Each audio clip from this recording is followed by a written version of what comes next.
సువార్త ప్రకటించని ఎడల నాకు వాక్యాన్ని చదివితే అక్కడ ప్రధాన యాజకుడైన యేసు యందు లక్ష్యముంచుడి. దేవునికి స్తోత్రం. నేటి సమాజములో మనకు చాలామంది ప్రజలు, బంధువులు, స్నేహితులు మనకు పరిచయం అవుతూ కనిపిస్తూ ఉంటారు. రోజు రోజుకి పరిచయం అవుతున్నారు.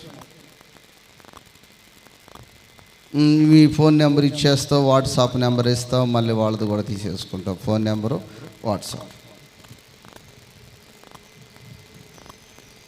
వీళ్ళలో కొందరు నువ్వు సెలెక్ట్ చేసి ఏం చెప్తావంటే వీళ్ళు మంచి మనుషులు అంటావు.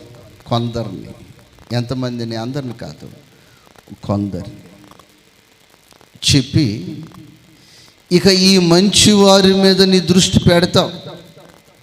ఇక మంచి వారి మీద ఆశ పెట్టుకుంటావు. ఈ మంచి వారి మీద కోరిక పెట్టుకుంటావు.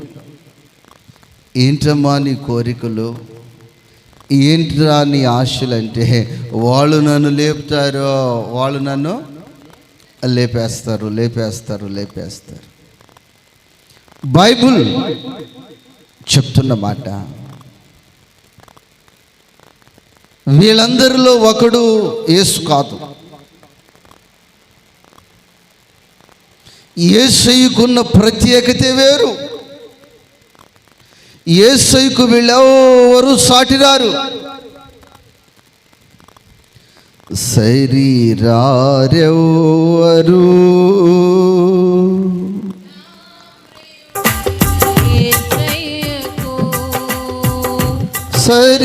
శరీరారెవరు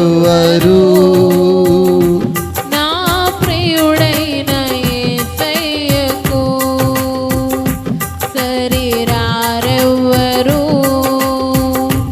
నా ప్రియుడైన యేసయ్యకు శరీరారెవరు నా ప్రియుడైన యేసయ్యకు. ఎవరు? శరీరాలు. నువ్వు యేసయ్యతో సమానంగా కొందరు చేస్తున్నావు, కానీ యేసయ్యకు ఎవరు శరీరాలు. నా ప్రియ దేవుని బిడ్డ, నా ప్రియ సహోదరి, నా ప్రియ సహోదరుడా, నీ జీవితంలో ఒక క్షణము ఆగి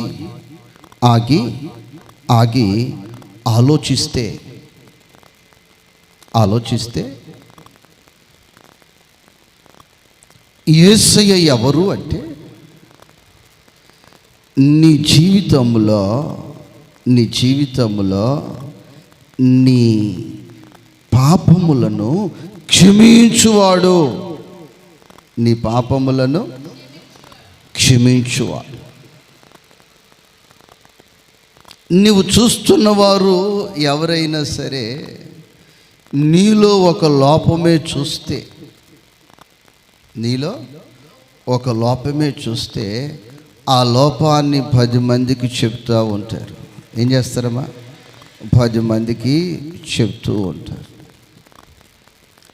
కానీ యేసుక్రీస్తు ప్రభు ఎవరు అంటే పాపమును తీసి విసిరేసేవాడు, క్షమించేవాడు, నిన్ను శుద్ధురాలుగా చేయటానికి శక్తిమంతుడు. ఎబ్రీ పత్రిక 2వ అధ్యాయము 17 వాక్యములో ఆ విషయాలు చక్కగా రాయబడి ఉన్నాయి.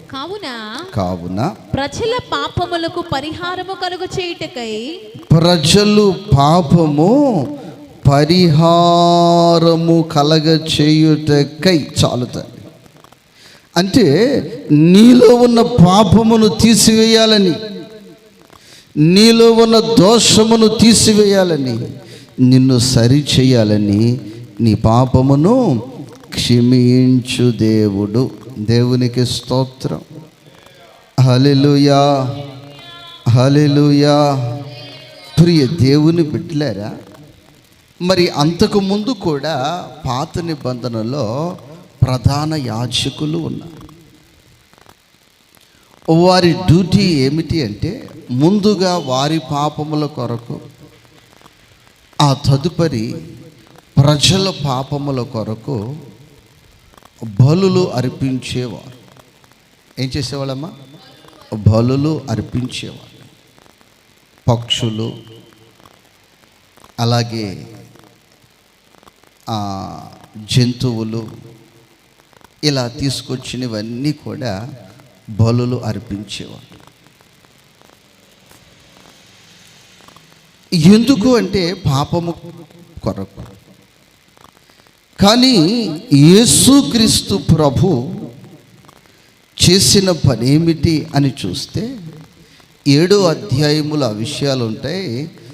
తన్ను తాను అర్పించుకున్నాడు. ఇక నీ జీవితంలో పాపమే లేకుండా నిన్ను ఒక పరిపూర్ణమైన వ్యక్తిగా చేయటానికి, ఒక పరిశుద్ధమైన వ్యక్తిగా చేయటానికి, ఒక నీతిమంతునిగా చేయటానికి, నిందారహితముగా నిన్ను మార్చటానికి తన్ను తాను అప్పగించుకున్నాడు. దేవునికి స్తోత్రం. ప్రియ దేవుని బిడ్డలారా, ఇప్పుడు నిన్ను ప్రేమించే వారిని నువ్వు పిలుస్తావు. ఇప్పుడు నీ ఇంటి దగ్గర ఒక కార్యక్రమము జరిగింది, ఒక ఫంక్షన్ జరిగింది. ఎవరిని పిలుస్తావు అంటే మంచి వారిని పిలుస్తావు. నీకు బంధువులుగా ఉన్నవారిని పిలుస్తావు, నీకు స్నేహితులుగా ఉన్నవారిని పిలుస్తావు. పిలిచి కూర్చోబెడతావు. వారికి భోజనమే ఆలస్యమైతే చెప్తాను, ఏం ఆలస్యమైతే ఆ కూర సరిగ్గా ఆ ముక్కలు పడకపోతే, వాళ్ళకి నువ్వు ఇచ్చే మర్యాదలో గౌరవంలో ఏదైనా తగ్గితే వాళ్ళు ఏం చేస్తారంటే ముఖం మార్చేసుకుని వెళ్ళిపోతారు. నీ గురించి చాలా చెడ్డగా చెప్తారు, నీ గురించి చాలా బ్యాడ్గా చెప్తారు. చెడ్డగా బ్యాడ్గా చెప్తారు. ఎందుకని చెడ్డగా చెప్తున్నారంటే, ఎందుకని బ్యాడ్గా చెప్తున్నారంటే పిలిచారు, పట్టించుకోలేదు, నీ విలువ తీసేస్తారు, నీ పరువు తీసేస్తారు. కానీ నా ప్రభు అంటున్న మాట ఏమిటి అంటే, నా ప్రభు అంటున్న మాట నీ గురించి తన్ను తాను అప్పగించుకున్నాడు. ఎందుకయ్యా అంటే, నా జీవితము అప్పగించేస్తున్నాను, పాపము లేని వ్యక్తిగా చేయాలని, నిందలేని వ్యక్తిగా చేయాలని. కాబట్టి నువ్వు వాళ్ళతో యేసయ్యను పోల్చుకోవచ్చు, వాళ్ళతో యేసయ్యను పోల్చకూడదు. సరిరారెవ్వరు నా ప్రియుడైన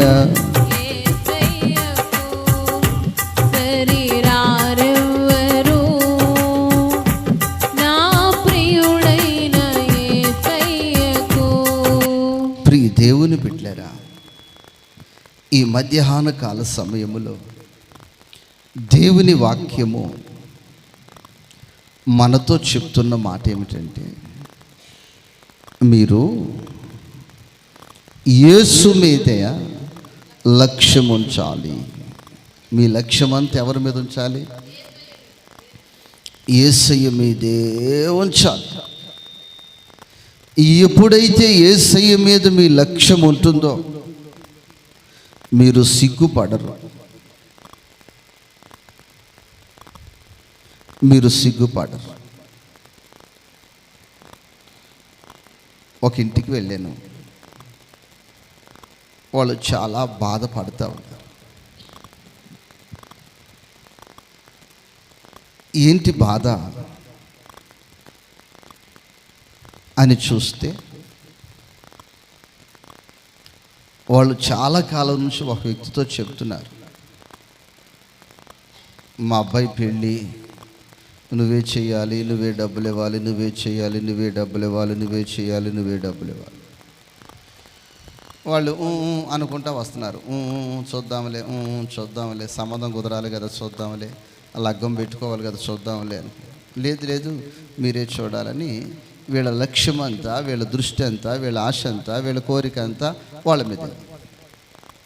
ఎట్లయితేనే అమ్మాయి దొరికింది, ఎట్లయితేనే లగ్గం దొరికింది. అందరికీ లగ్గాలు సెటుగా కొన్ని నెలలు మూటాలు, ఇంకేంటంటే మూటాలు కొందరికి, బస్తాలు కొందరికి అడ్డం వస్తాయి, కొందరికి మూటాలు బస్తాలు కొందరికి అడ్డం వస్తాయి. ఎట్లయితేనే లగ్గం దొరికింది.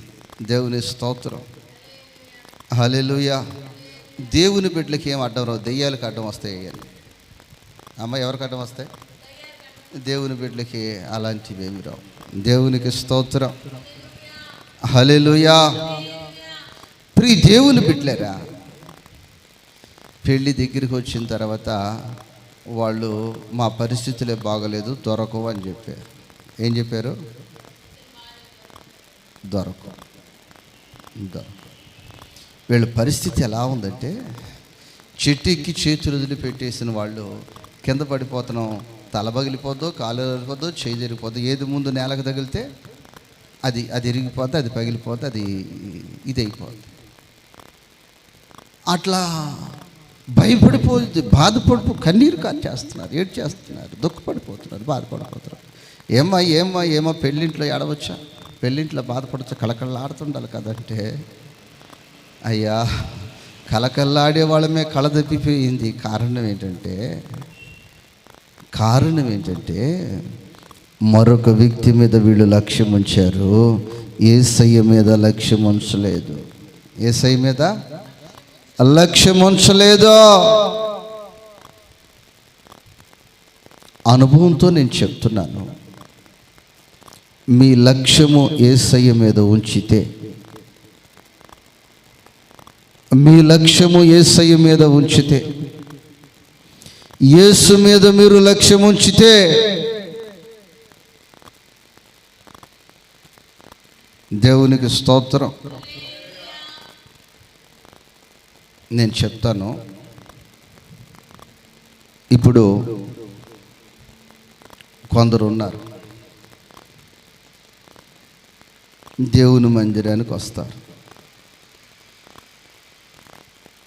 పొద్దుటే సిద్ధపడిపోయి దేవుని మందిరానికి వచ్చేవాళ్ళు ఉన్నారు.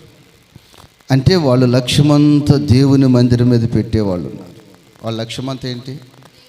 నేను నా దేవుని మందిరానికి వెళ్ళిపోవాలి, నేను వెళ్ళిపోవాలి. ఇక అదే వాళ్ళ లక్ష్యం. పొద్దుటే లేచి వాళ్ళ లక్ష్యం ఏంటి? ఇంక పిల్లలకి ఏదైనా కావాలంటే కొద్ది ఇడ్లీ బయట ఏం తెచ్చి పెట్టేసుకుంటారు, త్వరగా స్నానాలు చేసి సిద్ధపడి మేము ఎక్కడికి వెళ్ళిపోవాలి? మేము మా దేవుని మందిరానికి వెళ్ళిపోవాలి. అంటే వాళ్ళు పూర్తిగా మందిరం మీద లక్ష్యం వచ్చారు. కొందరు వాళ్ళ లక్ష్యం ఎక్కడ ఉందంటే బజారు మీద ఉందంట. ఒక పాస్టర్ అడుగుతుంది ఒక అక్కని, అక్క మరి మందిరానికి లేట్ అయిపోతుంది ఏంటంటే, అక్క పొద్దుటి లేసి బజారుకి పోతున్నాను. ఎక్కడ పోతుందంట? కుమారి బజారుకి పోతుందంట. ఇక బజారుకి పోయి తెచ్చుకొని ఉడకేసుకొని తినేసరికి ఏమైపోతుంది? ప్రార్థన అయిపోతుంది, ఏమొచ్చేదాకా ఎండ చావుని అంటుంది. మరి కొందరు ఏం చేస్తారంటే చక్కగా తెచ్చుకొని చక్కగా వండుతారు రుచిగా. ఈ లోపల మందిరం అయిపోయేసరికి వచ్చేస్తారు. కానీ వాళ్ళ లక్ష్యం అంతా దేని మీద ఉంటుంది? అప్పుడు దాకా టెన్షన్గా వెళ్ళి మంచి దొరకదో అని తెచ్చుకున్న తర్వాత మంచిగా దీన్ని సిద్ధపరచాలి, రుచిగా దీన్ని సిద్ధపరచాలని లక్ష్యం అంతా దేని మీద ఉంటుంది? దాని మీద ఉంటుంది. ఎట్లయితేనే పాస్టర్కి భయపడు మళ్ళీ సమాజానికి సంఘం మానేశారు, వీళ్ళు ఏదైనా పాపం చేస్తున్నారని అనుకుంటారని కొందరు వస్తారు. వచ్చినా ఇక వాళ్ళ లక్ష్యం అంతా ఎక్కడ ఉంటుంది? అమ్మా కూర బాగానే సెట్ అయింది, ఈ పూట కూర బాగానే సెట్ అయిందని దాని మీదే ఉంటుంది. ఇప్పుడు వీళ్ళు ఉన్నారు చూసారా, ఇక ఉదయాన్నే మా లక్ష్యమంతా దేవుని మందిరం మీద అన్నవాళ్ళు ఉన్నారు చూసారా, వాళ్ళ కొరకు ఇక్కడ దైవజనులే చక్కగా సిద్ధపరుస్తారు. దేవుని స్తోత్రం. ఎవరి కొరకు సిద్ధపరుస్తారు? దేవుని మందిరం మీద లక్ష్యం ఉంచిన వారి కొరకు సిద్ధపరుస్తారు. అలాగా నీ బ్రతుకును ఆయన చూస్తూ ఉన్నాడు. నీ బ్రతుకును ఆయన చూస్తున్నప్పుడు నీ లక్ష్యము దేవుని మీద ఉందా, దేవుని మందిరం మీద ఉందా, లేకపోతే లోకం మీద ఉందా, లేకపోతే టీవీ మీద ఉందా, లేక తిండి మీద ఉందా, లేకపోతే మంత్రాల మీద ఉందా, జాతకాల మీద ఉందా, లేకపోతే వారాలు తేదీలు గడియలు వాటి మీద ఉందో? ఆయన చూస్తున్నాడమ్మా చెల్లి, చూస్తున్నాడమ్మా నీవు చేసే పనులన్నీ చూస్తున్నాడమ్మా. ఎవరు ఏ సమయంలోనికి వస్తున్నారో చూస్తున్నాడు. ఎవరు దేని మీద లక్ష్యం ఉంచారో చూస్తున్నాడు. ప్రభువా, నా దోషం పోవాలి, నా చీకటి పోవాలి, నా కుటుంబంలో దరిద్రం పోవాలంటే ఎలా పోతుంది? నువ్వు యేసు మీద లక్ష్యం ఉంచితే నీ కొరకు తన్ను తాను అప్పగించుకున్నాడు కనుక అప్పుడు నీ దరిద్రత నుంచి నిన్ను విడిపించటానికి నా దేవుడు శక్తిమంతుడై ఉన్నాడు. దేవునికి స్తోత్రం. నా దేవుడు శక్తిమంతుడై ఉన్నాడు. 4వ అధ్యాయము ఎబ్రీ పత్రిక 14 వాక్యాన్ని చదువుకుందాం. 14 వాక్యం. ఆకాశ మండలము గుండా వెళ్ళిన దేవుని కుమారుడైన యేసు అను గొప్ప ప్రధాన యాజకుడు మనకు ఉన్నాడు గనుక మనము ఒప్పుకొనిన దానిని గట్టిగా చేపట్టుదు. ఆయన పాపము లేని వానిగా ఉండెను. కొట్టు చప్పట్లో హల్లెలూయా. ఆయన ఎవరు అంటే పాపము లేనివాడు. ఈ లోకములో చాలామంది మంచివారు వారిలో పాపమున్నది. ఏముందమ్మా? వారిలో పాపముంది. వారు పాపము ద్వారా పుట్టినవారు, పాపాత్ములే. పరిశుద్ధులు అనటానికి యోగ్యత లేదు, నీతిమంతులు అనటానికి యోగ్యత లేదు. దేవునికి స్తోత్రం. హల్లెలూయా, హల్లెలూయా. ప్రియ దేవుని బిడ్డలారా, ఏమా బాగున్నారా? అన్నా బాగున్నామన్నా. ఏమా ఎలక్షన్ కదా, మరి సిద్ధపడ్డారా ఓటు వేయటాకంటే? వాళ్ళు ఏదో ఒకటి చెప్తున్నారు. అన్న ఫలానోళ్ళు మంచోళ్ళు అన్నా, వాళ్ళకేమే ఓటు వేయాలి అని చెప్తున్నారు. దేవునికి స్తోత్రం. నేను ఒక అక్కని అడిగాను, భ్రాంతి తీసేస్తానని, మద్యపానం నిషేధం చేస్తానని చెప్పారా వాళ్ళు? అన్న ఊసి ఎత్తట్లేదన్నా. ఎందుకనంటే మరి నువ్వు మంచోళ్ళు అని చెప్తున్నావే.